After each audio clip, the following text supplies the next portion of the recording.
Class recording. দেখো আজকে আমরা শুরু করব স্টেপ 7। ঠিক আছে, চলো দেখো স্টেপ 7।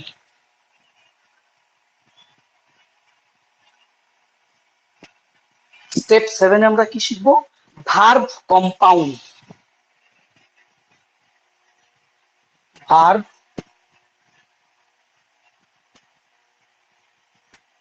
কম্পাউন্ড। ঠিক আছে, verb compound means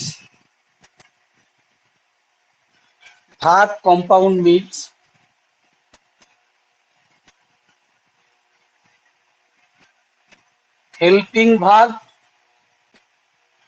plus main verb।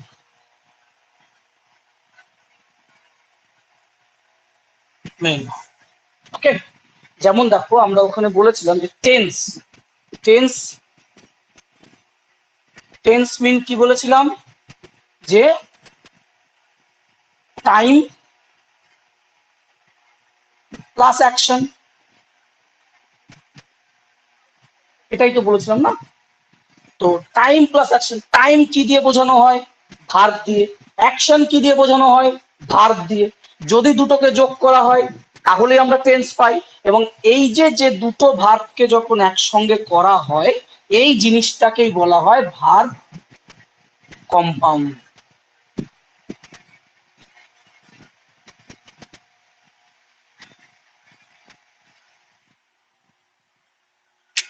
ঠিক আছে, তো এটাই আমরা আজকে দেখবো যে কিভাবে helping verb, main verb, helping verb কাকে বলে, কিরকম রয়েছে সেগুলোকে আমরা দেখবো। জাস্ট এইটা একটুখানি বেসিক আজকের মতো এটাকে একটু বুঝে নাও যে আজকের সিলেবাসে আমরা এটা মোটামুটি করতে যাব। ঠিক আছে, কি বললাম? স্টেপ 7 যেটা শিখবো সেটা হচ্ছে ভার্ব কম্পাউন্ড। ভার্ব কম্পাউন্ড মানেই হচ্ছে যুক্ত করা বা একত্রিত কোনো অংশকে একসঙ্গে বলা হয়। তো এখানে ভার্ব কম্পাউন্ড মানে ভার্বকে যুক্ত করব। কোন কোন ভার্বকে যুক্ত করব? Helping verb plus main verb. ঠিক আছে, তো helping verb plus main verb কিভাবে যুক্ত করব? এর আগের দিন আমরা বলেছিলাম টেন্স ইজ ইকুয়াল টু লিখেছিলাম টাইম প্লাস অ্যাকশন। টাইম কি দিয়ে প্রকাশ করা হয়? ভার্ব দিয়ে। অ্যাকশন কি দিয়ে প্রকাশ করা হয়? ভার্ব দিয়ে। তাহলে যখন ভার্ব প্লাস ভার্ব হয়ে যাচ্ছে সেটাই হয়ে যাচ্ছে টাইম এই ভার্ব কম্পাউন্ড। ক্লিয়ার? এবার দেখো আগের দিন তো আমরা শিখেছিলাম time plus action is equal to verb. Time plus action কি করে ভার্ব হলো বা ভার্বের ফর্ম কি করে এলো আমরা সেটাকে একবার একটু দেখে নিই, তারপর আমরা হেল্পিং ভার্ব দেখবো। ঠিক আছে, দুই সাইডে দুটো হেডিং করো, একটা জায়গায় দেখো টাইম, একটা জায়গায় অ্যাকশন। টাইম আর একটা হচ্ছে অ্যাকশন।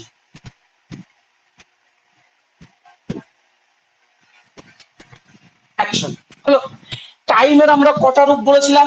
তিনটে, প্রেজেন্ট, পাস্ট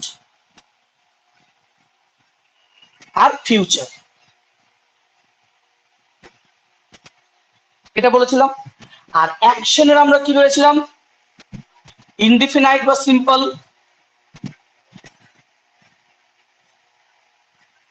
কন্টিনিউয়াস, আমি শর্টেই লিখলাম, পারফেক্ট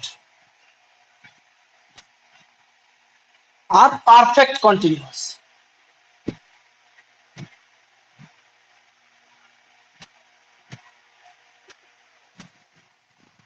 তাই তো বুঝিয়েছিলাম। কি কি বলেছিলাম? টাইম পাচ্ছি কি প্রেজেন্ট, পাস্ট আর ফিউচার। আর অ্যাকশন কি পেয়েছিলাম? Simple, continuous, perfect, perfect continuous বা এটাকে ইনডিফিনাইটও বলতে পারো, ইনডিফিনাইটও বলে থাকে। ঠিক আছে, এটা ইনডিফিনাইটও লিখতে পারো, সিম্পল অর ইনডিফিনাইট যেটা যে লিখবা। ঠিক আছে, হয়েছে? তাহলে এখান থেকে টেন্স কি করে ফর্ম হবে দেখো, যেটা বলছি যে ভার্ব কম্পাউন্ডই হচ্ছে টেন্স, বা যেটা বলেছিলাম যে টেন্স হচ্ছে time plus action. Time plus action, টাইমের সঙ্গে অ্যাকশন একটা করে প্লাস করে দেখো। প্রেজেন্টের সঙ্গে সিম্পল বা ইনডিফিনাইট, প্রেজেন্ট ইনডিফিনাইট। প্রেজেন্টের সঙ্গে কন্টিনিউয়াস, প্রেজেন্ট কন্টিনিউয়াস, প্রেজেন্টের সঙ্গে পারফেক্ট, প্রেজেন্ট পারফেক্ট, প্রেজেন্টের সঙ্গে perfect continuous, present perfect continuous, present complete, past, পাস্টের সঙ্গে ইনডিফিনাইট, পাস্ট ইনডিফিনাইট, পাস্টের সঙ্গে কন্টিনিউয়াস, পাস্ট কন্টিনিউয়াস, ফিউচারের সঙ্গে এইভাবে ফর্মগুলো সব চলে আসবে। যে ফর্ম তোমরা আগে জানতে, যে ফর্মটা তোমরা জানতে যে টেন্স কতগুলো হয়, না 12টা হয়, মুখস্থ করেছো কিরকম হয়, present indefinite, present continuous, present perfect, present perfect continuous, same ভাবে আবার। তো সেটা কিভাবে এলো? এইভাবে এলো। যেমন প্রথম দিন বলেছিলাম যে আমরা ইংরেজি শিখবো বেসিক টু অ্যাডভান্স। তো এই পেছনের বেসিক নলেজটুকু যদি না থাকে তাহলে তুমি ওটাকে মুখস্থই করে যেতে হবে, ঠিক আছে? তো এটা একটা ফর্মুলা বা একটা ফর্মে দাঁড়িয়ে গেল। আশা করি এটাকে মুখস্থ করার প্রয়োজন নেই। যদি ক্লাস রিভিশন করে থাকো আগের দিনে, এটা নিজে থেকেই মনে থেকে যাবে, ঠিক আছে? কঠিন লাগছে না বুঝতে সমস্যা হচ্ছে? বলো দেখি, কঠিন লাগছে বা নাকি বুঝতে সমস্যা হচ্ছে? কোনো সমস্যা আছে?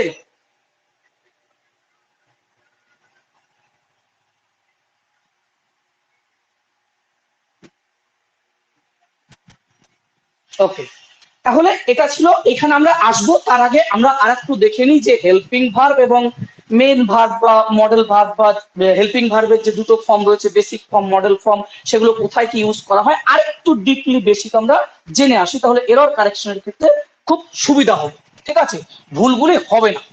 ওকে, চল।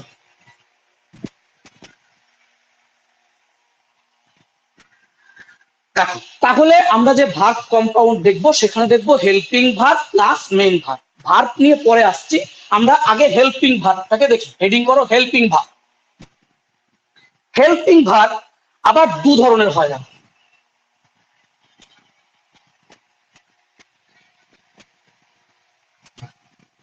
হেল্পিং ভার্ব আবার দু ধরনের হয়। কি কি হয় লেখো? Basic helping verb,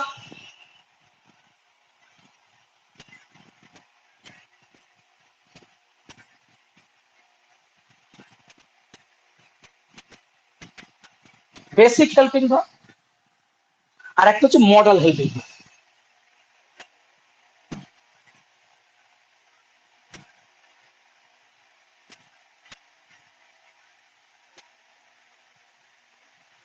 model helping, ঠিক আছে?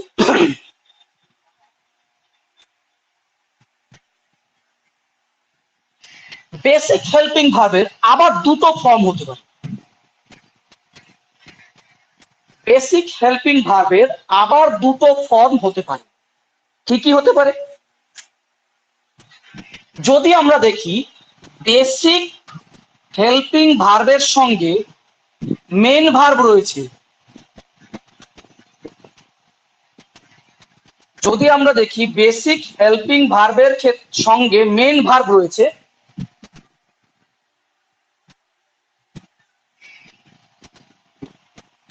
তাহলে এটা হেল্পিং ভার্ব হিসাবে ট্রিট হবে।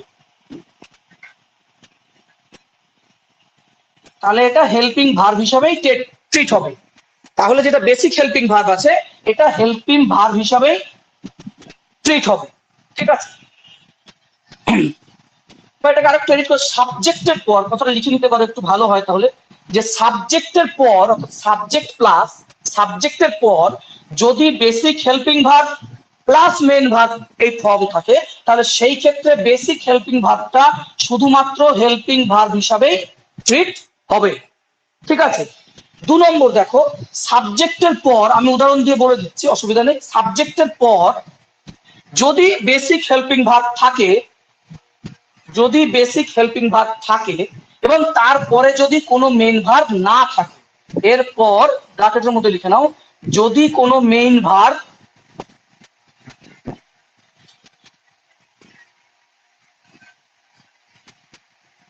না থাকে, তাহলে বেসিক হেল্পিং ভার্বই মেইন ভার্ব হিসাবে ট্রিট হবে। তাহলে বেসিক হেল্পিং ভার্বই মেইন ভার্ব হিসাবে ট্রিট হবে।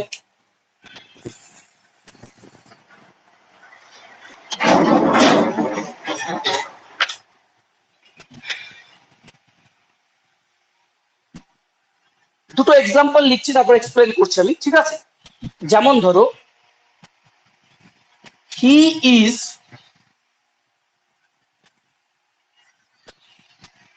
Doing his work,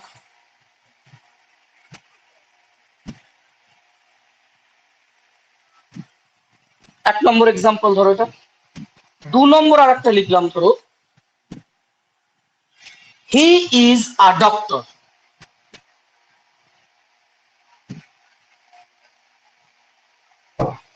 doctor.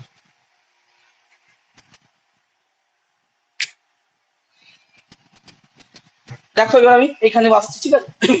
কোনগুলো বেসিক হেল্পিং ভার্ব আমরা আসবো, ঠিক আছে, সেটাও দেখাবো যে বেসিক হেল্পিং ভার্ব কোনগুলোকে বলা হয়, ঠিক আছে? জাস্ট এটা ক্লাসিফিকেশন করলাম এবং তাকে বোঝার জন্য এক্সাম্পল দুটোকে দিলাম, ঠিক আছে? কি বলেছে এখানে, বেসিক হেল্পিং ভার্ব সাবজেক্টের পরে যদি বেসিক হেল্পিং ভার্ব থাকে এবং তারপরে যদি মেইন ভার্ব থাকে, তাহলে বেসিক হেল্পিং ভার্বটা অনলি হেল্পিং ভার্ব হিসাবেই ট্রিট হবে। ক্লিয়ার? তাহলে এখানে কি হলো দেখো, এটা সাবজেক্ট, আশা করি এটুকু নলেজ সবারই আছে, এবং এটা যে ইজ আছে এটা বেসিক হেল্পিং ভার্ব, ডু এটা মেইন ভার্ব বা ভার্বের ফার্স্ট ফর্ম অফ ভার্ব, ঠিক আছে? তাহলে দেখো এখানে কি হলো, সাবজেক্টের পরে একটা বেসিক হেল্পিং ভার্ব রয়েছে এবং তারপরে একটা মেইন ভার্বও রয়েছে। যেহেতু বেসিক হেল্পিং ভার্বের পর এখানে একটা মেইন ভার্ব আছে, তাই বেসিক হেল্পিং ভার্বটা এখানে কি হিসাবে ট্রিট হবে, বেসিক হেল্পিং ভার্বটা এইখানে কি হিসাবে ট্রিট হবে,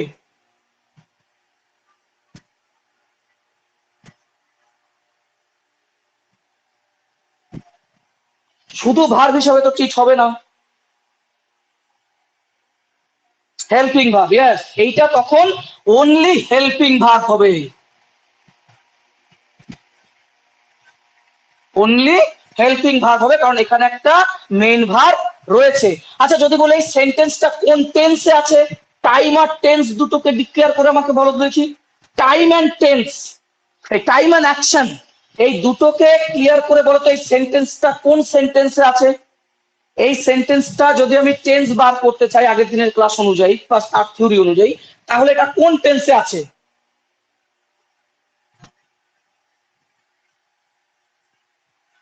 present continuous tense. Yes, is হচ্ছে টাইম যেটা ইন্ডিকেট করছে প্রেজেন্ট, আর এখানে মেইন ভার্বের সঙ্গে আইএনজি যোগ আছে মানে কন্টিনিউয়াস, দিয়ে এটা হলো প্রেজেন্ট কন্টিনিউয়াস টেন্স, ঠিক আছে? বাকিরা সব ভুলে গেছে, প্রেজেন্ট কন্টিনিউয়াস টেন্স, অর্থাৎ আমরা এটাকে যেটা দেখেছিলাম টেন্স কি, time plus action, time plus action, time plus action is equal to tense. তাহলে টাইম হচ্ছে প্রেজেন্ট, অ্যাকশন হচ্ছে continuous, present continuous tense. Clear? তাহলে এটা এই যে ক্লাসিফিকেশন বেসিক হেল্পিং ভার্বের যে একটা ক্লাসিফিকেশন বোঝানো গেল, এই এক্সাম্পল দিয়ে ক্লিয়ার হলো? কে কে বুঝতে পারোনি বলো, কে কে বুঝতে পারোনি বলো? আমি বললাম যে বেসিক হেল্পিং ভার্বের যে একটা টিক বা একরকম ব্যবহার যেটা রয়েছে, বেসিক হেল্পিং ভার্বের যে একরকম ব্যবহার রয়েছে, 1 নম্বর এক্সাম্পলে যেটা বোঝালাম সেটা কি বোঝা গেল না গেল না? উপরে দে, উপরে দে। ক্লিয়ার তো? ক্লিয়ার? আচ্ছা, সেকেন্ড দেখো বলছি কি, সাবজেক্টের পর যদি বেসিক হেল্পিং ভার্ব থাকে আর তারপর যদি মেন ভার্ব না থাকে, তারপর যদি মেন ভার্ব না থাকে, যেমন এখানে দেখো হি, এটা তো সাবজেক্ট, ইজ এটা তো basic helping verb, a doctor, a doctor এটা অবজেক্ট, এটা অবজেক্ট। তাহলে এখানে বেসিক হেল্পিং ভার্বের পর এখানে কোনো মেন ভার্ব আছে, এখানে কোনো মেন ভার্ব নেই। তাহলে এখানে যদি কোনো মেন ভার্ব না থেকে থাকে, তাহলে হেল্পিং ভার্ব, বেসিক হেল্পিং ভার্বটা এখানে কি হিসাবে ট্রিট হবে, বেসিক হেল্পিং ভার্বটা এখানে কি হিসাবে ট্রিট হবে, মেইন ভার্ব হিসাবে ট্রিট হবে না? কারণ এই সেন্টেন্সে তো একটাই ভার্ব আছে, আর একটা ভার্ব মানে সে টাইম ইন্ডিকেট করবে, আর একটা ভার্ব মানে সেটা টাইম ইন্ডিকেট করবে, আর টাইম ইন্ডিকেট করবে মানে এটা হচ্ছে মেন ভার্ব। এইটাকে যদি আমি বলি তাহলে এটা কোন টেন্সে আছে, he is a doctor, he is a doctor এটা কোন টেন্সে আছে, এটা কোন টেন্সে আছে? Simple present, exactly simple present. কারণ টাইম কি ইন্ডিকেট করছে? ইজ যে টাইমটা আছে এটা প্রেজেন্ট টেন্স কে ইন্ডিকেট করছে, এটা প্রেজেন্ট টেন্স কে। আর এখানে কি আছে? এখানে তো শুধু ইনফরমেশন আছে, তো ইনফরমেশন আছে মানে প্রেজেন্ট ইনডিফিনাইট বা সিম্পল প্রেজেন্ট যেটা বলবে।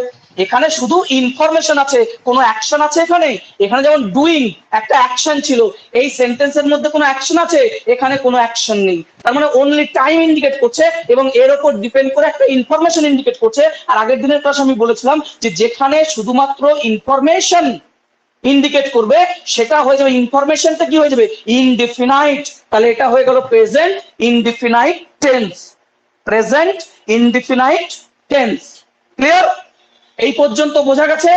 বেসিক হেল্পিং ভার্বের যে ইউজেসটা সেটা বোঝা গেছে? কারো কোনো সমস্যা আছে এই পর্যন্ত? মডেল হেল্পিং ভার্ব আমরা দেখবো পরে, আগে বেসিকের টোটালটাকে কভার করব তারপর। ঠিক আছে? এই পর্যন্ত কারো কোনো বুঝতে সমস্যা আছে?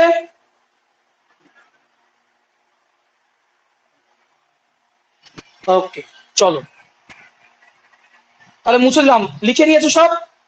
আর এই উদাহরণ দুটো কিন্তু এর নিচে লিখবে, এখানে জায়গা ছিল না বলে আমি এখানে লিখেছি। ঠিক আছে? তোমরা যে পর্যন্ত এরকম যে ইয়েটা তৈরি করেছো, স্ট্রাকচারটা তৈরি করেছো, তার নিচে এক্সাম্পল দুটোকে লিখে নেবে। ওকে ওকে, চলো।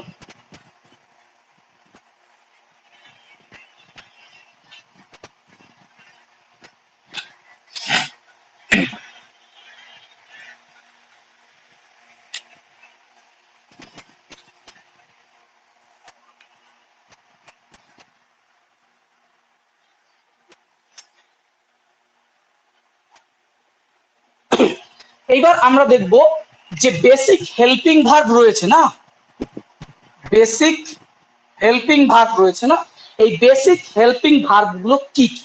দেখো, বেসিক হেল্পিং ভার্ব সাধারণত তিনটে আমরা জানি। একটা হচ্ছে বি ফর্ম, কমা, একটা হচ্ছে ডু ফর্ম, একটা হচ্ছে বি ফর্ম, একটা হচ্ছে ডু ফর্ম, আর একটা হচ্ছে have form.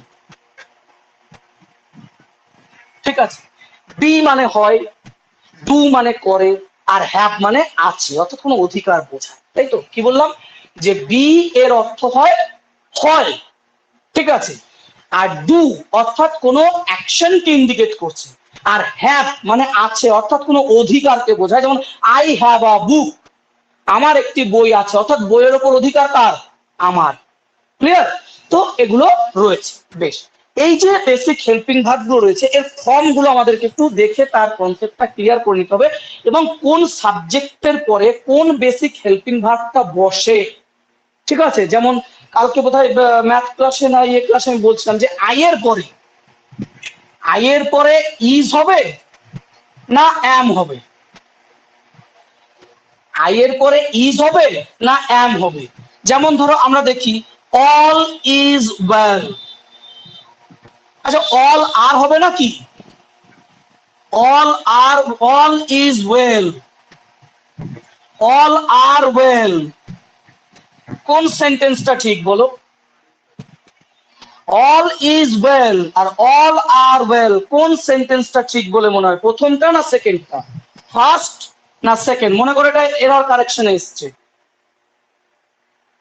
All is well, কে বলছে অল ইজ ওয়েল? কেন? আমি তো বলছি অল আর ওয়েল, এটাও ঠিক। এখানে দুটো সেন্টেন্সই ঠিক, এখানে দুটো সেন্টেন্সই ঠিক, কোনোটাই ভুল নয়। শুধু এখানে দেখতে হবে অল কি হিসাবে ট্রিট হচ্ছে, অল কি হিসাবে ট্রিট হচ্ছে। তুমি অল ইজ ওয়েল এই কারণে বলে ফেললে কারণ তুমি থ্রি ইডিয়টস দেখেছো, all is well, all is well, all is well, তাই না? তো all is well and all are well দুটোই ঠিক হবে। আমি আসছি পরে। ঠিক আছে? সাবজেক্টটাকে এখানে ইন্ডিকেট করে, সাবজেক্ট অল বলতে কি ইন্ডিকেট করছে? এখানে আই অ্যাম হবে না আই ইজ হবে? এটা কার উপর ডিপেন্ড করবে? এটা ডিপেন্ড করবে আই এর উপর, যে সেখানে আই আমরা কিভাবে ট্রিট করছি। তো সাবজেক্টের সঙ্গে হেল্পিং ভার্বের একটা গুরুত্বপূর্ণ সম্পর্ক রয়েছে, আগে সেটাকে ক্লিয়ার করে আসতে হবে। ওকে, চলো আগে দেখি, তারপর আমরা এই এক্সাম্পল দেখে নেব।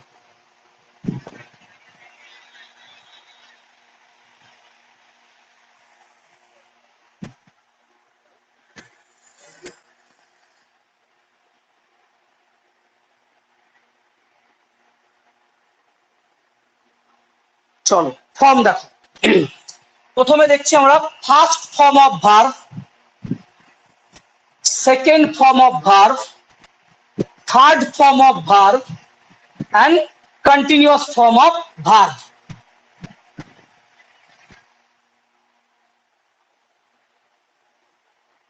ওকে, যেরকম লিখেছি এরকম ভাবে হেডিং করবে, ঠিক আছে। তো প্রথমে আমরা দেখছি বি ভার্বের যদি প্রেজেন্ট ফর্ম দেখি তাহলে সেটা হচ্ছে বি, অর্থাৎ বি ফর্মের যেগুলো আছে সেটা হচ্ছে এম, ইজ, আর। আমি জানি তোমরা সবাই এগুলো জানো, ঠিক আছে। তার মধ্যেও খুঁটিনাটি ব্যাপারগুলো আছে, সেগুলো আমি এখানে বলে দেবো, ঠিক আছে। চলো, আর এর পাস্ট ফর্ম যদি দেখি তাহলে ওয়াজ, ওয়ার। পাস্ট পার্টিসিপল ফর্ম যদি দেখি তাহলে বিন, আর কন্টিনিউ ফর্ম যদি দেখি তাহলে হবে বিং, BEING, বিং। হয়েছে। সেকেন্ড আমরা যেটা দেখছি সেটা দেখো, ডু দেখি, চলো ডু, ডু।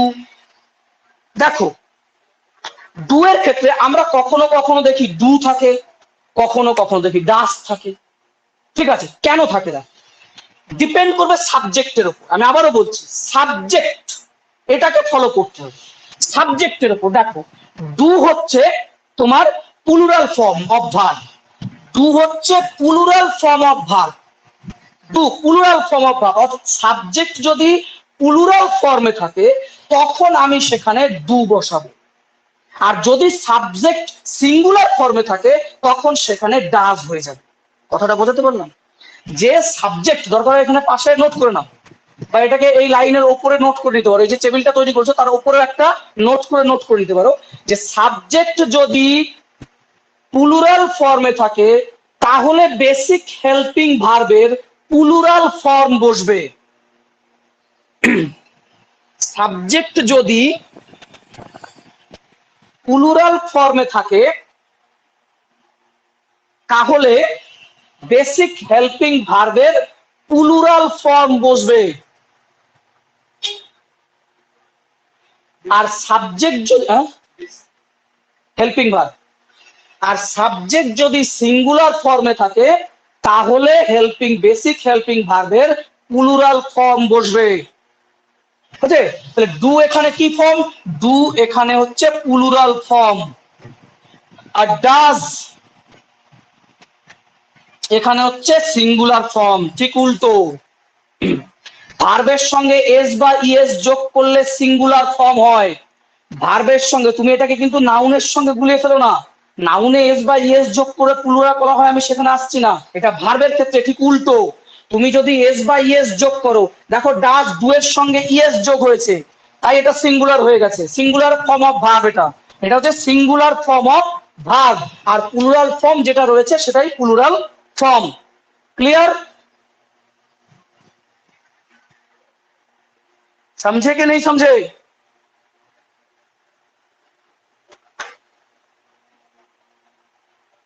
দাদা বলছি, সাবজেক্ট যদি সিঙ্গুলার ফর্মে থাকে তাহলে বেসিক হেল্পিং ভার্বটা কি ফর্মে বসবে?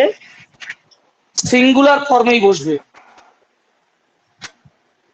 সাবজেক্ট যদি সিঙ্গুলার ফর্মে থাকে বেসিক হেল্পিং ভার্বটা সিঙ্গুলার বসবে, সাবজেক্ট যদি প্লুরাল ফর্মে থাকে বেসিক হেল্পিং ভার্ব প্লুরালে বসবে। আর এখানে প্লুরাল ফর্ম অফ ভার্ব হচ্ছে ডু, আর সিঙ্গুলার ফর্ম হচ্ছে ডাজ। ওকে, বেশ। আচ্ছা, যদি আমরা পাস্ট ফর্ম অফ ভার্ব দেখি ডু এর তাহলে এটা হচ্ছে ডিড, আর যদি দেখি ভার্বটি তাহলে ডান। ডান স্পেলিংটা আবার কি হবে ডানের? DON, ডান। আর এটা হবে ডুইং, কন্টিনিউ ফর্ম হবে ডুইং।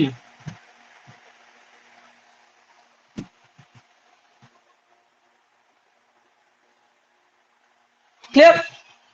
বেশ। নেক্সট আছে দেখো হ্যাভ। তারপর আমরা বলেছিলাম যে have by have, HAVE, have, ঠিক আছে। হ্যাভ কোন ফর্মে আছে? হ্যাভ আছে প্লুরাল ফর্মে। হ্যাভ হচ্ছে হ্যাভ ভার্বের প্লুরাল ফর্ম, আর এটার সিঙ্গুলার ফর্ম হচ্ছে হ্যাজ, এইচএস হ্যাজ, এটা হচ্ছে সিঙ্গুলার ফর্ম। অর্থাৎ সাবজেক্ট যদি প্লুরাল ফর্মে থাকে সেখানে সাবজেক্টের পরে বেসিক হেল্পিং ভার্ব হিসাবে হ্যাভ বসবে, আর যদি এটা সিঙ্গুলার ফর্মে থাকে তাহলে সেই ক্ষেত্রে হ্যাজ হবে, ঠিক আছে। এবং এর পাস্ট ফর্ম অফ মানে সেকেন্ড ফর্ম অফ ভার্ব হচ্ছে হ্যাড।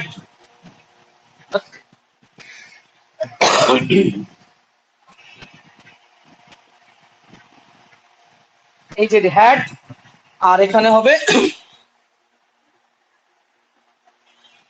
হ্যাড, আর এখানে হবে হ্যাভিং।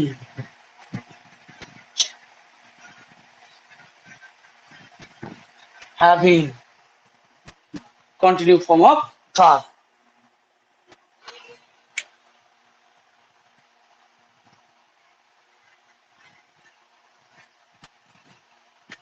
হয়েছে?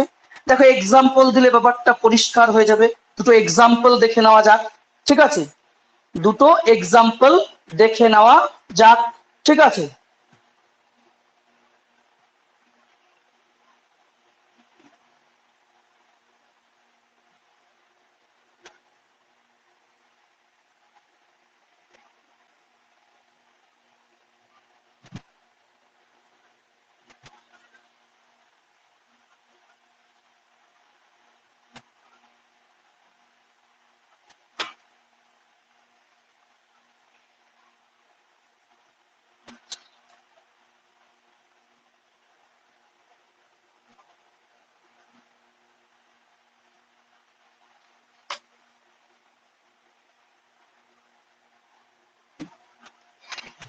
এক্সাম্পল মুছে দিলাম, তারপর লিখি।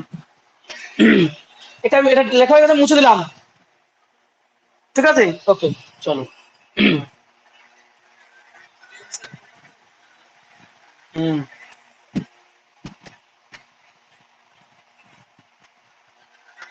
এক্সাম্পল লেখো। ধর আমি এক্সাম্পল লিখছি, কি লিখছি example? They go or goes, they go or goes, they go or goes, they are on time.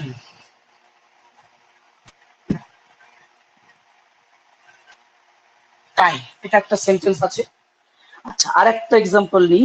He eat or eats, he eat or eats, eats an apple daily, an apple daily, daily। দুটো example লিখেছি, দেখো। দে, দে এটা subject. এই subject এখানে কি? দেটা কি singular form না plural form? দে এখানে সাবজেক্ট, দে এখানে সিঙ্গুলার ফর্ম না প্লুরাল ফর্ম? দে এখানে সিঙ্গুলার ফর্ম কি plural form? Obviously plural form. তাহলে দে যদি প্লুরাল ফর্ম হয় তাহলে কি বললাম, ভার্বের কোন ফর্ম বসবে, সিঙ্গুলার না প্লুরাল? সাবজেক্ট যদি প্লুরাল হয় তাহলে ভার্বের কোন ফর্ম বসবে, প্লুরাল ফর্মই বসবে না? তো প্লুরাল ফর্মটা কি হবে, গো। তাহলে এখানে গোজ হবে না। They go there on time, they go there on time. বোঝা গেল এরর কারেকশনটা কিভাবে করবে? দে গোজ দেয়ার অন টাইম দেওয়া রইলো। তুমি এররটা বুঝতে পারবে তাই যে কোন জায়গাটা কি জন্য ভুল হলো, গো হবে না গোজ হবে, গো হবে কি গোজ হবে। ক্লিয়ার হলো? তাহলে কি হলো, দে গো দেয়ার অন টাইম, এখানে গো হবে। কেন গো হবে? কারণ গো হচ্ছে প্লুরাল ফর্ম ভার্বের, ভার্বের সঙ্গে এস বা ইএস যোগ করলে সেটা সিঙ্গুলার ফর্ম হয়ে যায়। ভার্বের সঙ্গে এস বা ইএস যোগ করলে কি হবে, সিঙ্গুলার ফর্ম ক্রিয়েট হবে। আর আমার এখানে সাবজেক্ট কি আছে, সাবজেক্ট প্লুরাল ফর্মে আছে, তাই আমি ভার্বের প্লুরাল ফর্ম এখানে গো নেব। দে গো দে আর অন টাইম। দেখো আমরা ছোটবেলায় পড়েছি সাবজেক্টে যেরকম হবে তার সঙ্গে কি হয়, এস বা ইএস যোগ হয়ে যায়, তাই না? তো এস বাই এস কোথায় যোগ হবে? দেখো এখানে থার্ড পার্সন আমাদের শিখেছে, থার্ড পার্সন যদি হয়, থার্ড পার্সন যদি হয় এবং সিঙ্গুলার নাম্বার যদি হয়, তাহলে ভার্বের সঙ্গে এস বা ইএস যোগ হয়ে যাবে। এখানে থার্ড পার্সন ইম্পর্টেন্ট নয়, ইম্পর্টেন্ট সিঙ্গুলার না প্লুরাল। সাবজেক্ট এখানে সিঙ্গুলার না প্লুরাল। এখানে সাবজেক্ট কি? সিঙ্গুলার। তাহলে সাবজেক্ট যদি সিঙ্গুলার হয় তাহলে ভার্বের কোন ফর্ম বসবে? এটা তো প্লুরাল ফর্মে আছে আর এটা সিঙ্গুলার ফর্মে আছে, তাহলে অবভিয়াসলি এখানে কি হবে? সিঙ্গুলার ফর্মে বসবে, অর্থাৎ হি ইট হবে না, he eats an apple daily. He eats an apple daily. বোঝা গেছে কোন ক্ষেত্রে ভার্বের সঙ্গে এস এবং ইএস হতে পারে? ক্লিয়ার হলো? আজকে কনফিউশন আছে আর?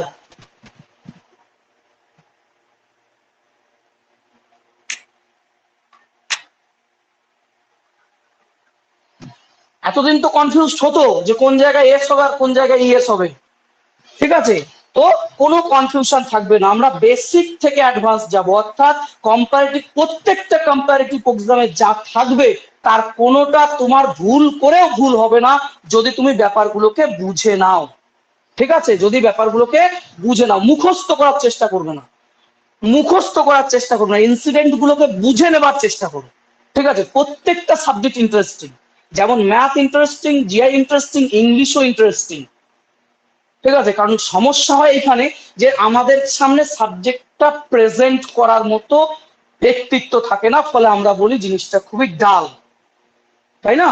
তো অ্যাকচুয়ালি ব্যাপার হচ্ছে যে খাবারটা খেতে যায়, যে হয়তো ঝাল টক পছন্দ করে, তার সামনে ঝাল টক দিলেই সে খেতে ভালোবাসবে, থোড়ি না তেতো জিনিস সে খাবে, তাই না? তো ব্যাপার হচ্ছে ইংরেজিতেও ইন্টারেস্টিং সাবজেক্ট, ঠিক আছে? এটাকে বুঝে নাও, মুখস্থ করবে না, ঠিক আছে? তো আশা করি এখানে বোঝা গেল যে কোন ক্ষেত্রে আমরা ভার্বের সিঙ্গুলার ফর্ম আর প্লুরাল ফর্ম নেব না, সেটা ডিপেন্ড করবে সাবজেক্টের উপর। সাবজেক্ট যদি প্লুরাল ফর্মে থাকে তাহলে ভার্বের প্লুরাল ফর্ম আসবে, এবং ভার্বে দেখো সিঙ্গুলার প্লুরাল করার বেসিক্যালি সাবজেক্টকে সিঙ্গুলার প্লুরাল করার নিয়ম কি? যে সাবজেক্টের সঙ্গে এস বা ইএস যোগ করবে, বুক সিঙ্গুলার, যদি বুকস করে দিই তাহলে প্লুরাল হয়ে গেল। সাবজেক্টের ক্ষেত্রে কি হলো? দেখো সাবজেক্ট আর ভার্ব দুটো জিনিসকে বুঝে না, কারো মনে থাকবে সাবজেক্ট সিঙ্গুলার আর সাবজেক্ট প্লুরাল, আর ভার্ব সিঙ্গুলার আর ভার্ব প্লুরাল। দেখো ঠিক উল্টো সম্পর্ক। সাবজেক্টে আমরা প্লুরাল তখন হবে যখন এস বা ইএস অ্যাড হবে, সাবজেক্ট তখন প্লুরাল হবে যখন এস বা ইএস যোগ হবে। ভার্বে ঠিক তার উল্টো, ভার্বে এস বা ইএস যোগ করলে কি হবে? সিঙ্গুলার হবে। ভার্বে এস বা ইএস যোগ করলে সিঙ্গুলার হবে। সো বেসিক্যালি এটা তো সবাই জানো, ক্লাস 3-4 পড়েছো। তো তার উল্টোটা ভার্বের ক্ষেত্রে। কনসেপ্ট ক্লিয়ার না?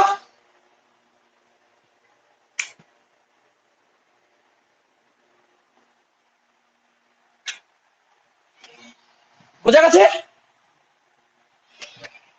चलो समझ गए होगे।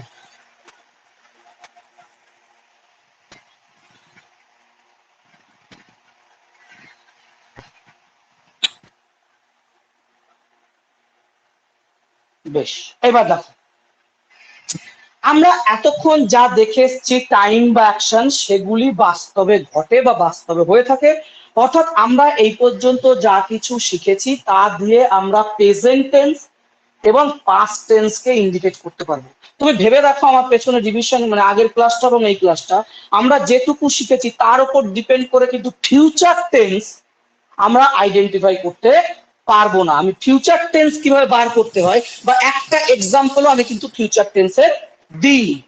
অ্যাকচুয়ালি ফিউচার টেন্স বলে মডেল টেন্স যদি দেখা যায় তাহলে ফিউচার টেন্স বলে কোনো টেন্স হয় না, কারণ ফিউচার পার্মানেন্ট নয়। প্রেজেন্ট যেটা করছি তো করছি, কালকে ক্লাস নিয়েছিলাম তো নিয়েছিলাম, দুটোরই বাস্তবতা রয়েছে, দুটোই সত্য। কালকে ক্লাস নিয়েছিলাম এবং আজকে নিচ্ছি, কিন্তু আগামীকালকে নেব এটা পার্মানেন্ট নয়, আগামীকালকে ক্লাস নাও নিতে হয়।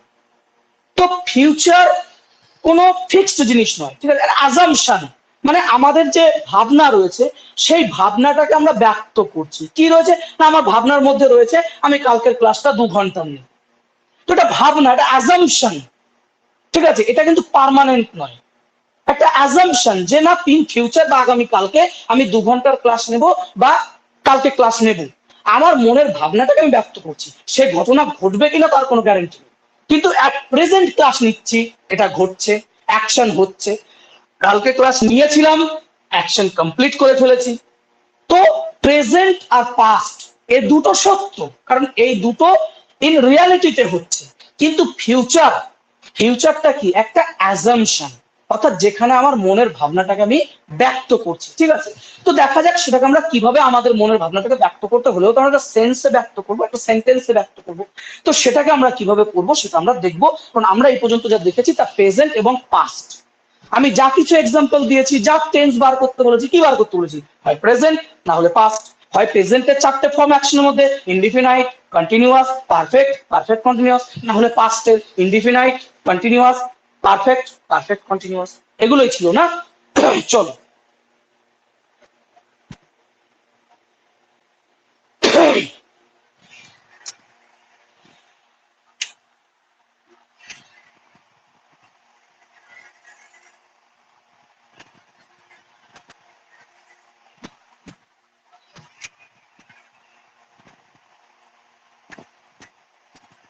টেন্স, প্রেজেন্ট, পাস্ট, ফিউচার, এ দুটো তো সত্য, হ্যাপেনিং হয়, অ্যাকশন রয়েছে। ফিউচার যদি দেখি তাহলে ফিউচারকে বলা হয় মডেল। মডেল অর্থাৎ এর বাস্তবতা নেই এখানে, শুধুমাত্র ফিউচার টেন্সের কোনো বাস্তবতা নেই এইখানে, শুধুমাত্র অ্যাজাম্পশন থাকে। ঠিক আছে, অর্থাৎ আমাদের মনের ভাবকে প্রকাশ করার একটা প্রবৃত্তি। ঠিক আছে, অ্যাজাম্পশন। ঠিক আছে, এবার দেখো আমরা যেটা দেখলাম সেটা বেসিক হেল্পিং ভার্ব গেল। এবার আমরা দেখো যে ওই 4টায় ফিরে যাও, দেখো বেসিক হেল্পিং ভার্বের পরে আমরা একটা মডেল হেল্পিং ভার্ব বলে শব্দ লিখেছিলাম। দেখো লিখেছিলাম না, হেল্পিং ভার্বকে আমরা দুটো ক্যাটাগরিতে ডিভাইড করেছিলাম। একটা লিখেছিলাম বেসিক হেল্পিং ভার্ব, আর একটা লিখেছিলাম মডেল হেল্পিং ভার্ব। যদিও আমরা মডেল হেল্পিং ভার্ব সম্পর্কে এখানে খুব বেশি কিছু জানবো না, কারণ মডেল একটা টপিক রয়েছে, আমরা সেই টপিকে গিয়ে মডেল হেল্পিং ভার্ব সম্পর্কে বা মডেল সম্পর্কে আরো বেশি কিছু দেখবো। ঠিক আছে, এখানে বেশি কিছু দেখবো না, এখানে শুধু এইটুকু জেনে রাখো যে মডেল হেল্পিং ভার্ব দিয়ে শুধুমাত্র ফিউচার টেন্সকে ইন্ডিকেট করা হয়। মডেল হেল্পিং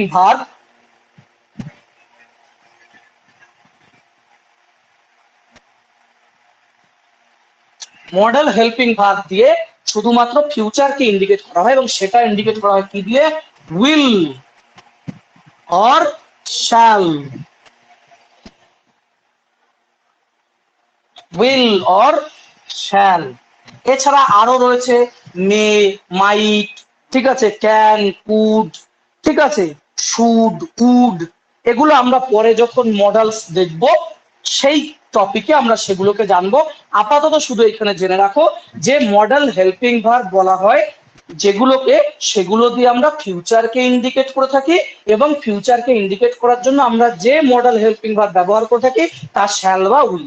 অর্থাৎ আমরা এরপরে যখনই কোনো সেন্টেন্সে শ্যাল বা উইল দেখবো তখন বুঝে নেব যে এই ঘটনার বাস্তবতা নেই, এটি আমাদের মনের ভাবনাকে ব্যক্ত করছে, বা যেটা ইন ফিউচার হবে বা হতে পারে as a assumption. Okay, clear?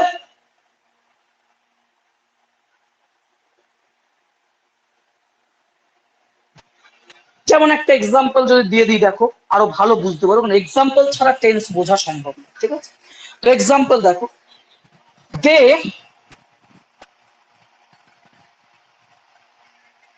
Go there. They go দেয়ার কোন টেন্সে আছে? এটা ভার্বের ফার্স্ট ফর্ম অফ ভার্ব, তার মানে এটা কি ইন্ডিকেট করছে? প্রেজেন্ট, তাই না? এখানে কি বললাম? দে গো দেয়ার, তারা সেখানে যাচ্ছে।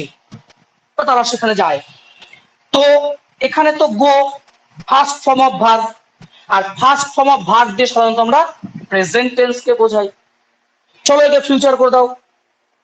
ফিউচার কিভাবে করব? ফিউচার করতে হলে এখানে চলে আসবে কি উইল।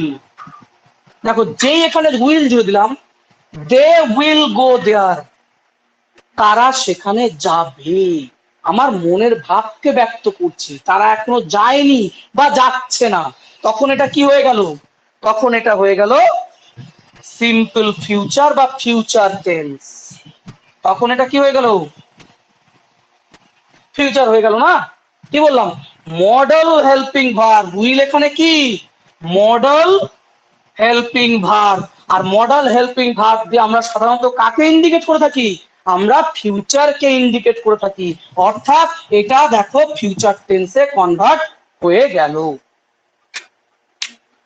समझे कि नहीं समझे?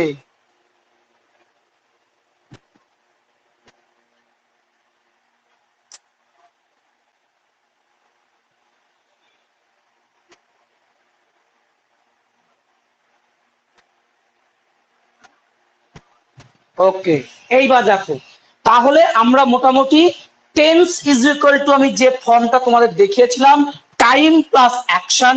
টাইম আমরা প্রেজেন্ট, পাস্ট, ফিউচার পড়ে নিয়েছি। সেন্টেন্স দেখলে ভার্ব, টাইমের ভার্বের ফর্ম দেখলে বুঝতে পারবে। আচ্ছা, অ্যাকশনের জন্য প্লাস অ্যাকশন বলেছিলাম, অ্যাকশনের জন্য আমরা দেখে নিয়েছি first form of verb, second form of verb, third form of verb and continuous form of verb. এবং সেখান থেকে আমরা এটা বুঝে গেছি কোনটা ইনডিফিনাইট টেন্স হবে, কোনটা কন্টিনিউয়াস হবে, কোনটা পারফেক্ট হবে আর কোনটা পারফেক্ট কন্টিনিউয়াস হবে। ক্লিয়ার না? তো যেটা ফরম্যাট, আমি যে ফর্ম আমি দেখিয়েছিলাম যে tense is equal to time plus action, এই অনুযায়ী টেন্সের তোমরা যে যেটুকু জানো, কোনো জায়গা যদি বাদ গিয়ে থাকে আমাকে সেটা এখানে বলো, আমি সেই জায়গাটা ক্লিয়ার করছি।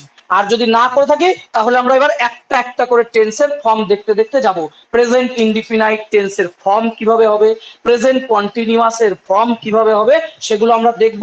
এই পর্যন্ত যেটুকু বেসিক আমি দিলাম, যেটুকু বেসিক তোমরা এই পর্যন্ত করেছো, দেখো 50% তোমার জানা থাকলেও তুমি এখানে নতুন 50% জানতে পেরেছো, এবং যে নতুন 50% জানতে পেরেছো সেটা নিয়েই তোমার কনফিউশন ছিল। এবং তুমি দেখো যে 50% এইখানে জেনেছো তার উপর ডিপেন্ড করে তোমার এরর কারেকশনের অনেক বড় একটা অংশ কভার হয়ে গেছে টেন্স সংক্রান্ত। হ্যাঁ কি না বলো? যে 50% তুমি এখানে বেসিক চিজ দেখেছো, সেই বেসিক টুকের উপর ডিপেন্ড করে তুমি দেখো টেন্সের উপর যে এরর আসবে সেই এররের বড় একটা অংশকে তুমি পার করে ফেলেছো এবং সেই এরর গুলোকে তুমি ধরে ফেলতে পারবে। দেখো ক্লিয়ার? ওকে,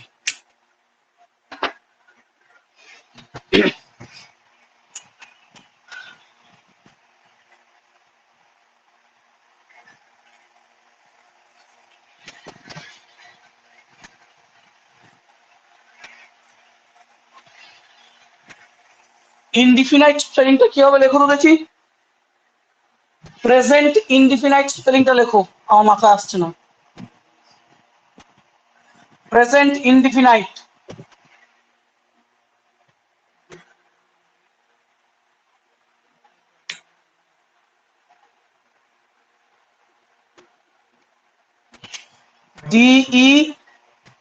DEFI হবে শিওর তো? NITY নাকি? Indefinite NITE। আচ্ছা, প্রেজেন্ট ইনডিফিনাইট। ওকে, বেশ। দেখো বানানগুলো একটু দেখে লিখো, ঠিক আছে? আমার বানান ভুল হতে পারে, সমস্যা নেই, তবে টেকনিক্যাল কোনো ভুল হবে না, গ্রামাটিক্যাল কোনো ভুল হবে না। প্রেজেন্ট ইনডিফিনাইট, ওকে চলো হয়েছে। আচ্ছা এবার দেখো প্রেজেন্ট ইনডিফিনাইট এর ফর্ম যদি আমরা দেখি তাহলে এখানে আমরা কি কি পাবো? এখানে ফর্ম লেখো, ফর্ম, প্রেজেন্ট ইনডিফিনাইট এর ফর্ম সাবজেক্ট প্লাস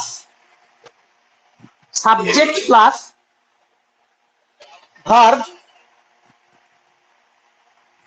ভার্ব এবং এখানে হবে verb first form of verb must be first form of verb, অর্থাৎ ভার্বের প্রথম ফর্ম, যেটা আমরা প্রেজেন্টের জন্য অ্যাকশনে যেটা বলেছিলাম আর কি, ঠিক আছে।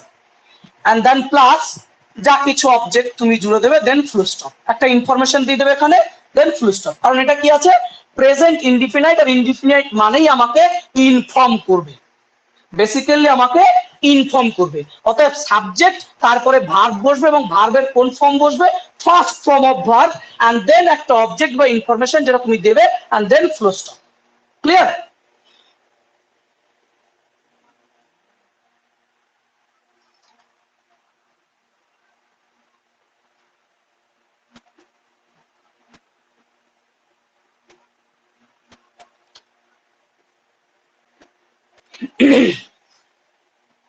আচ্ছা, এবার এখানে আগেই বলেলাম যে সাবজেক্টের উপর ডিপেন্ড করে আশা করি ভাব আসবে। কিরকম?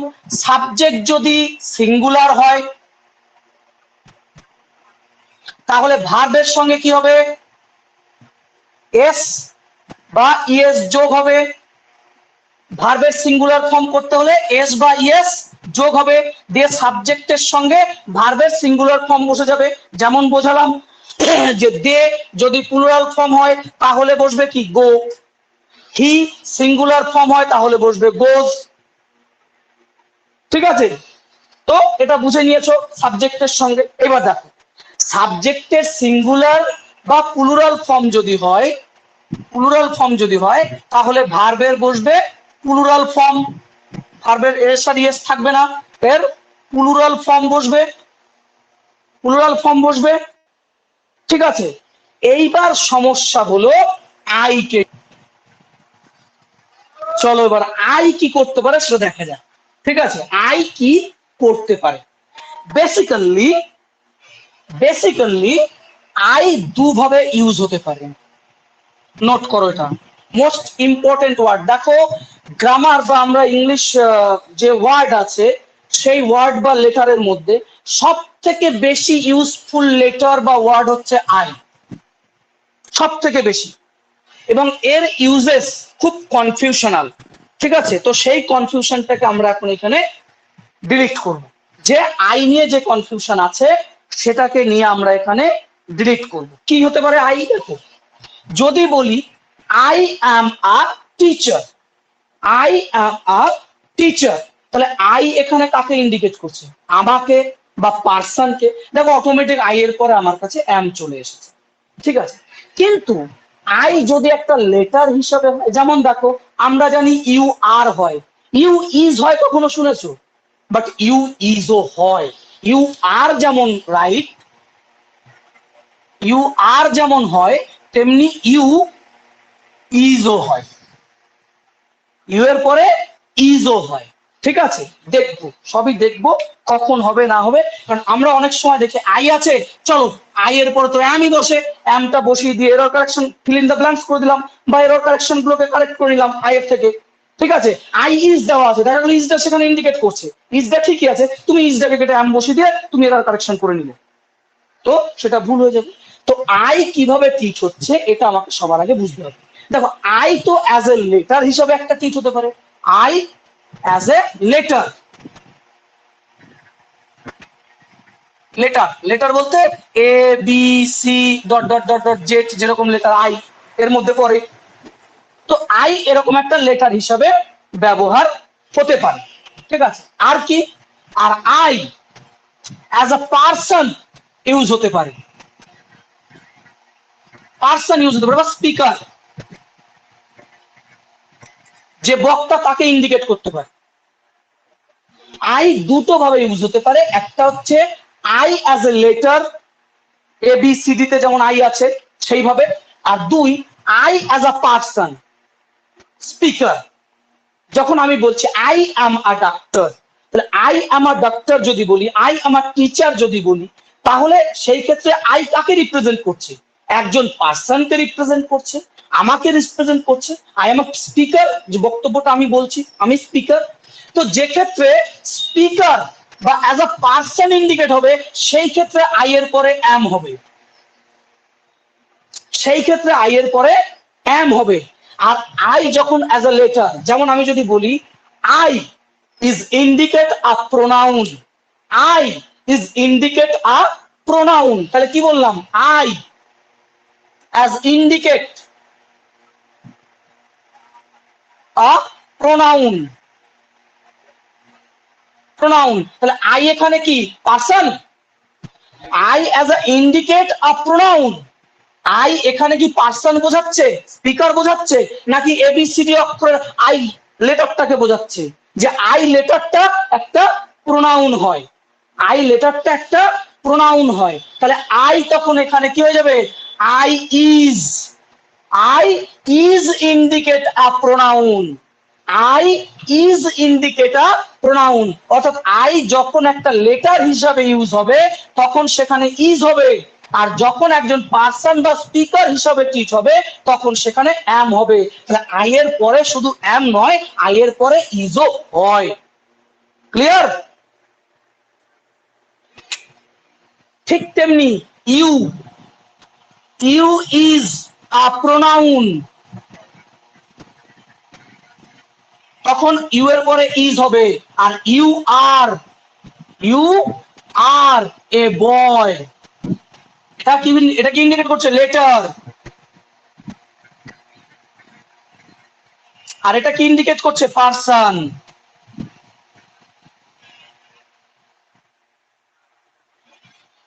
বোঝা গেছে যে ইউ ইজও হয় আরও হয়, যেমন ওখানে কি বললাম, all is well and all are well, clear করছি, দুটোকে লিখে নাও, এক্সাম্পল গুলোকে রেখে দাও, বুঝতে সুবিধা হবে কি বোঝাতে চাইছে। পাশে যেভাবে লিখেছি, লেটার বোঝালে ইজ হবে, পার্সন বা স্পিকার বোঝালে অ্যাম হবে। নোট করো, নোট করো।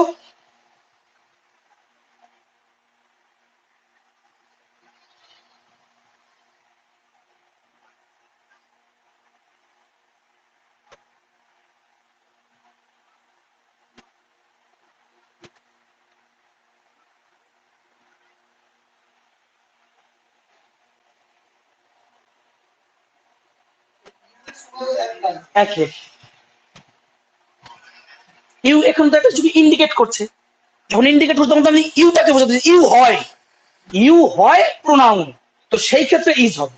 আর যখন ইউ অ্যাজ আ পার্সন বলবো, এখানেও আর মানে হয় ইউ আর আ বয়, কিন্তু এখানে বয় কাকে ইন্ডিকেট করছে, ইউটা কাকে ইন্ডিকেট করছে, ইউ অ্যাজ আ পার্সন, যখন পার্সন ইন্ডিকেট করবে তখন, ঠিক আছে? শোনা যাচ্ছে না সবারই কি একই প্রবলেম, শোনা যাচ্ছে নাকি? কিন্তু এখানে তো স্পিকার শো করছে, স্পিকার তো অন আছে, দেখো রিফ্রেশ করে দেখো,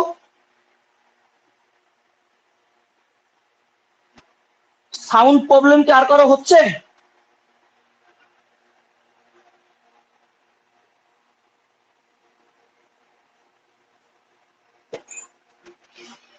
ইউ ইজ এ লিখেছি, কই, ইউ ইজ না, ইউ ইউ ইজ প্রোনাউন হবে, হ্যাঁ এটা হবে না। ওকে ওকে,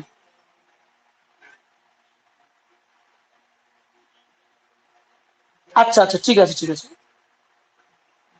বেশ, চলো নেক্সট তাহলে এগিয়ে যাই, আশা করি লেখা হয়ে গেছে। চলো নেক্সট এক্সাম্পল যেটা তখন দিয়েছিলাম, সেটা দিয়েছিলাম অল ইজ ওয়েল আর অল আর ওয়েল, কোথায় কোনটা হবে দেখো। বলেছিলাম যে অল ইজ ওয়েল, আর বলেছিলাম অল আর ওয়েল, বললাম দুটো সেন্টেন্সই ঠিক, শুধু গভীরতা, গ্রাভিটিটাকে বোঝো, গ্রামারের গ্রাভিটিটাকে বোঝো, গভীরতাটাকে। কি বললাম যে আমরা কোথায় যাব, বেসিক টু অ্যাডভান্স। দেখো অল ইজ ওয়েল, এখানে অল কি ইন্ডিকেট করছে, এখানে অল কি ইন্ডিকেট করছে, লাইফ, লাইফ বানান কি LIF নাকি, লাইফ, ঠিক আছে? তো এখানে লাইফ এটা কি আনকাউন্টেবল নাউন,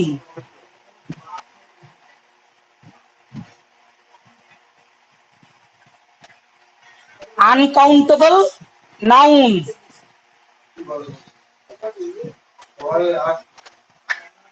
ঠিক আছে, এখানে অল ইন্ডিকেট করছে লাইফকে, সিচুয়েশনকে, যেটা আনকাউন্টেবল নাউন। ক্লিয়ার করতে পারলাম যে অল ইজ ওয়েল, অল এখানে লাইফ বা সিচুয়েশন, পরিস্থিতি, এটাকে ইন্ডিকেট করছে, সেটা আনকাউন্টেবল নাউন। আমি তোমাকে প্রশ্ন করলাম তোমার বাড়ির সব ভালো তো, আমি তোমাকে প্রশ্ন করলাম তোমার বাড়ির সব ভালো তো, তুমি বলে স্যার অল ইজ ওয়েল। ঠিক আছে, তো ওখানে যেটা যদি বলে থাকো অল ইজ ওয়েল, তুমি গ্রামাটিক্যাল ভুল করছো। ওখানে অল ইজ ওয়েল হবে না, অল আর ওয়েল। কারণ এখানে অল বলতে তোমার ফ্যামিলি মেম্বারদের ইন্ডিকেট করছে, ফ্যামিলি মেম্বার।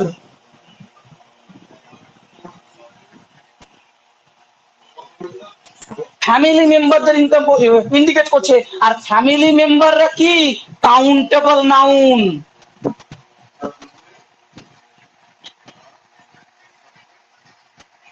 কাউন্টেবল নাউন, এখানে অল আর ওয়েল বলতে হবে।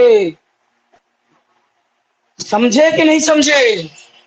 অল ইজ ওয়েল তখন হবে যখন একটা সিচুয়েশন, সাবজেক্ট যখন আনকাউন্টেবল নাউন হবে তখন অলের পরে ইজ হবে, অল ইজ ওয়েল। আর যখন আমি একটা কাউন্টেবল সাবজেক্ট যখন কাউন্টেবল নাউনকে ইন্ডিকেট করবে, অর্থাৎ ইওর ফ্যামিলি মেম্বার, কি লিখে ফেলেছি দেখে সব কেটে দিয়েছি, ফ্যামিলি মেম্বার, অর্থাৎ আমি যখন জিজ্ঞাসা করব যে তোমার পরিবারের সবাই কেমন আছে, তখন তুমি বলবে all are well, not all is well. যদি এটা বলে থাকো গ্রামাটিক্যালি এটা ভুল হয়ে যাবে। সাউন্ডটা খুব প্রবলেম করছে, কি সমস্যা? সাউন্ড যদি প্রবলেম করে থাকে সবার ক্ষেত্রে, তাহলে তো রেকর্ডিং ক্লাসেও সাউন্ড আসবে না, কিন্তু এখানে তো সাউন্ড শো করছে। তুমি একবার রিফ্রেশ করো চম্পা, তুমি একবার অ্যাপ থেকে বেরিয়ে গিয়ে আবার তোমার লগ ইন করো, দেখি আবার ঢোকো। আমি দাঁড়িয়ে আছি, তুমি ফ্রেশ করে নাও, যে তারপর আবার বলছি। বাকিদের ক্ষেত্রেও কি সাউন্ড প্রবলেম করছে?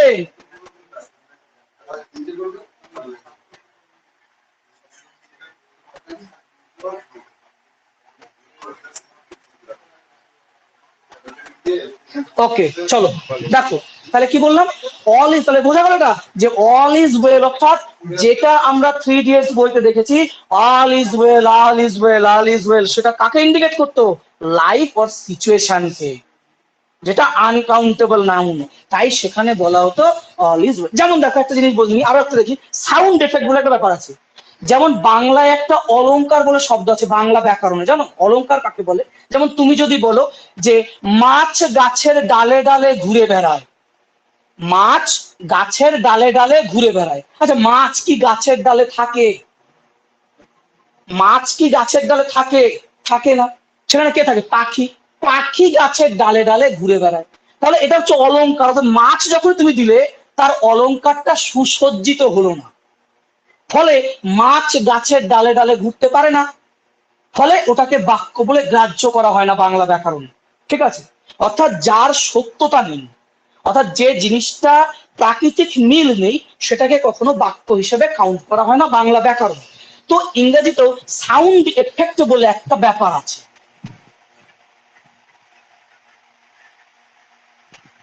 সাউন্ড এফেক্ট কিরকম দেখো, তুমি যদি, আমি ধরো লিখলাম রামস্কার, RAM অ্যাপোস্ট্রফি S, রামস্কার হলো। আচ্ছা, আবার ধরো রমেশকার,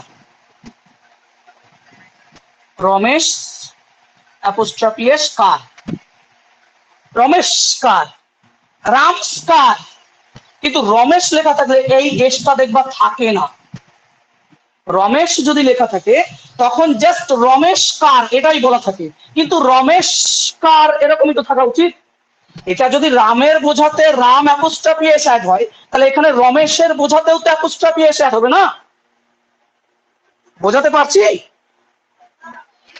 যে যদি রাম অ্যাপোস্ট্রফি S দিয়ে রামের বোঝানো হয়, তাহলে রমেশের বোঝাতেও তো রমেশ দিয়ে অ্যাপোস্ট্রফি S আসবে না। কিন্তু এখানে তুমি কোথাও এস পাবে না, এখানে রমেশকার পাবে। অ্যাপোস্ট্রফি S কেন নেই? এই যে বললাম সাউন্ড এফেক্ট, রমেশকার, রমেশকার, এসের উচ্চারণ দুবার চলে আসছে, টান হয়ে যাচ্ছে, রমেশকার, রামস্কার, রামস্কার, রমেশকার হবে না, সেই জন্য রমেশকার। ক্লিয়ার? তো সাউন্ড এফেক্ট বলে একটা জিনিস থাকে, যে জন্য আমরা কি করি, অল ইজ ওয়েল শুনতে ভালো লাগে, অল আর ওয়েলটাকে শুনতে ভালো লাগে না, চলো অল ইজ ওয়েল। এস থাকলে পরে, যদি ওয়ার্ডের শেষে এস থাকে নাউনের ক্ষেত্রে, তখন ওই অ্যাপোস্ট্রফি এসটা দিলে পরে সাউন্ড এফেক্ট বলে শুনতে খারাপ লাগছে। যেমন বাংলায় বললাম অলংকারের ব্যাপার আছে, এখানে সাউন্ড এফেক্টের ব্যাপার আছে ইংলিশে। ক্লিয়ার? বুঝতে পারলে না দেখো, বুঝতে পারলে কি পারলে না, সমস্যা আছে কিছু?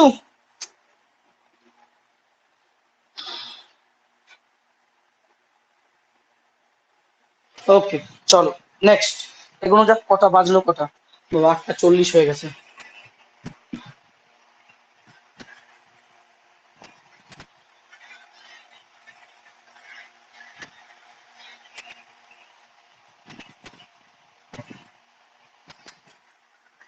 আচ্ছা এবার একটু আসছি দেখো।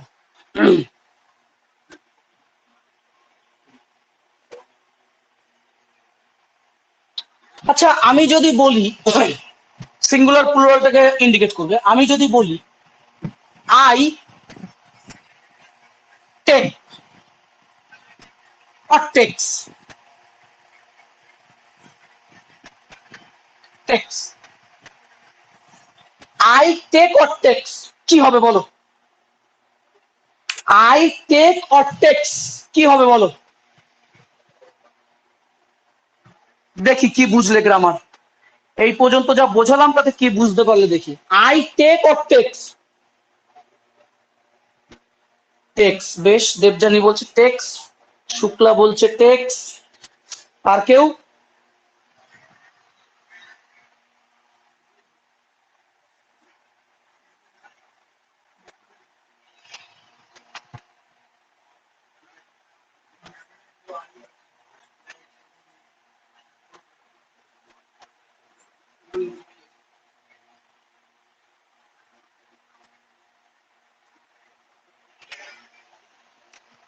এটা কি আদৌ সেন্টেন্স?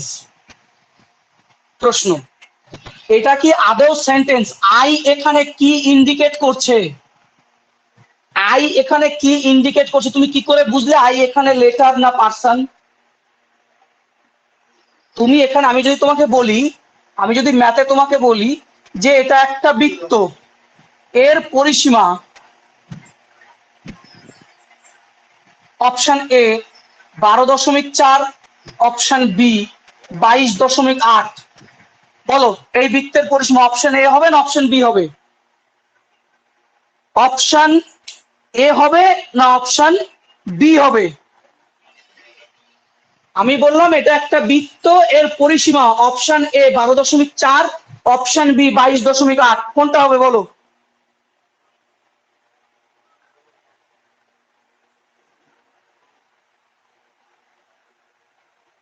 হ্যাঁ, ব্যাসার্ধ বলা নেই, তার মানে কি ইনকমপ্লিট। ব্যাসার্ধ বলা নেই। হ্যাঁ, তো ইনকমপ্লিট, তো এটা যদি ইনকমপ্লিট হয় তাহলে এর অ্যান্সার করা যাবে? তো এই সেন্টেন্সটাও তো ইনকমপ্লিট, এই সেন্টেন্সটাও তো ইনকমপ্লিট, তাহলে এখানে কি করে তুমি বলছো যে আই এর পরে টেক হবে না টেক্স হবে? তো ডিপেন্ড তো করবে ইনফরমেশনের উপর না, এখানে তো ইনফরমেশনই নেই, এখানে তো ইনফরমেশনই নেই, তাহলে কোন সেন্টেন্সটাই ভুল আছে ইনকমপ্লিট সেটাও তো তোমাকে বুঝতে হবে। চলো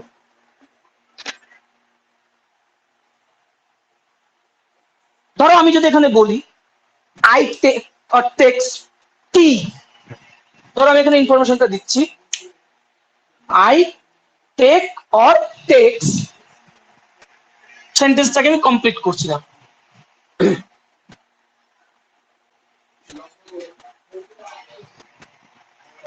টি tea E A T in, tea in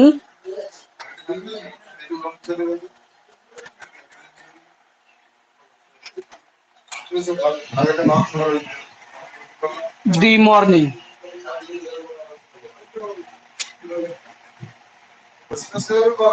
I take or takes tea in the morning. এইবার এখানে কি আসবে বলো? এবার এখানে কি হবে?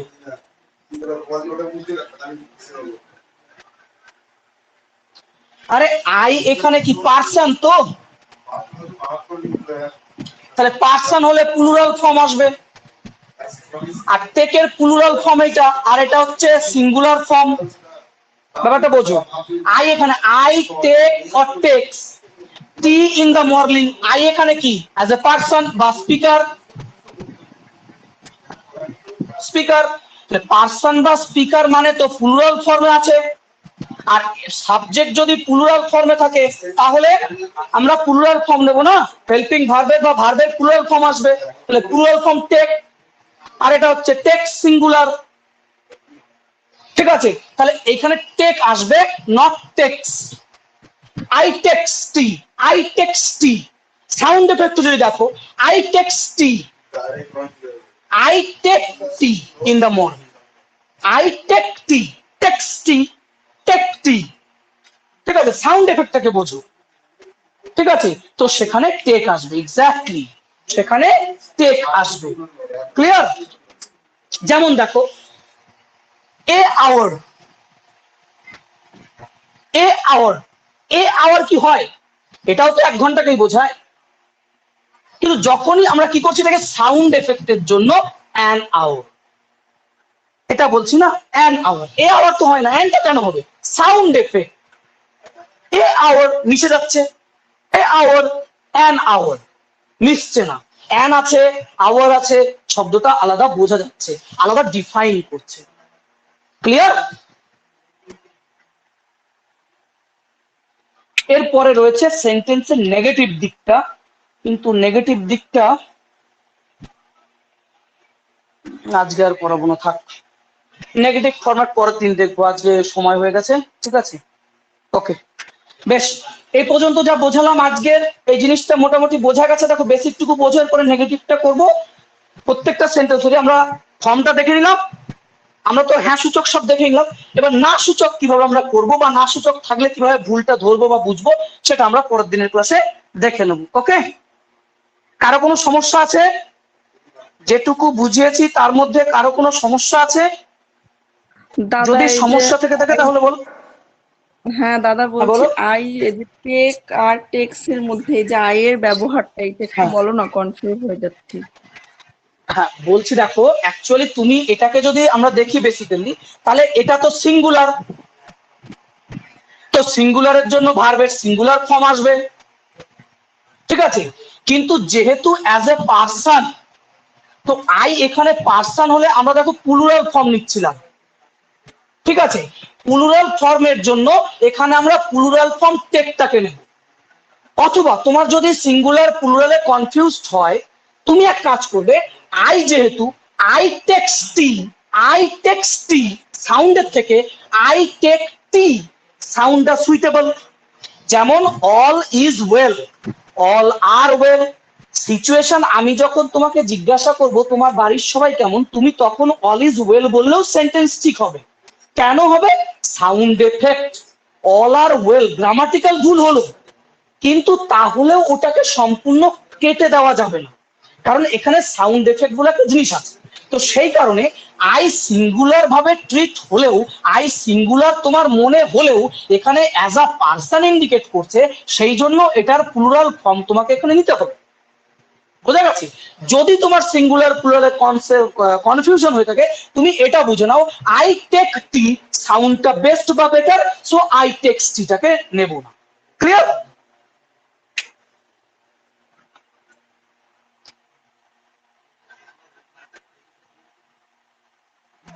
ওকে, চলো তাহলে আজকে ক্লাস অফ করছে এখানেই।